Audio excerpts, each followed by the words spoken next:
কেমন আছো সবাই? আমি তো ভালো আছি। আর একটা কাজ করব এখন, তাই জন্য একদম উঠানে বসে পড়েছি রোদের মধ্যে। একটু কাজ করতে হবে।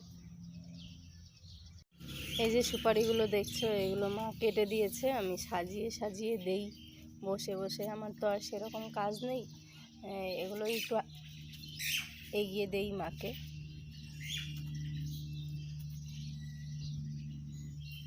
এদিকে আছে, আবার ওই দিকে আছে, ওই যে এদিকে রাখা আছে।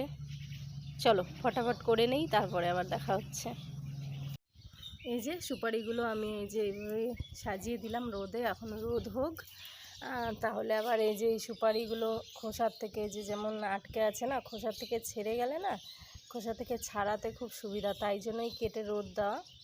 তো দেখা যাক, আজকে হয়তো হয়ে যাবে, অনেকটাই হয়ে গেছে, আজকে হয়তো হয়ে যাবে, বিকালে আবার ওই কাজটা করতে হবে। এই যে দেখো এইভাবে সাজিয়ে দিলাম। প্রচণ্ড রোদ, আর থাকা যাচ্ছে না বাবা। এইদিকে এই যে এদিকে দিলাম সব। এখন ওরা রোদে থাক, আমরা একটু ঘরে যাই। আমরা বলতে আমি একটু ঘরে যাই। আর ওইদিকে ওই যে দেখো, ওগুলো রোদ দেওয়া হচ্ছে। প্রচণ্ড রোদ উঠেছে, ওই দেখো, গরমে থাকা যাচ্ছে না। চলো চলো যাই।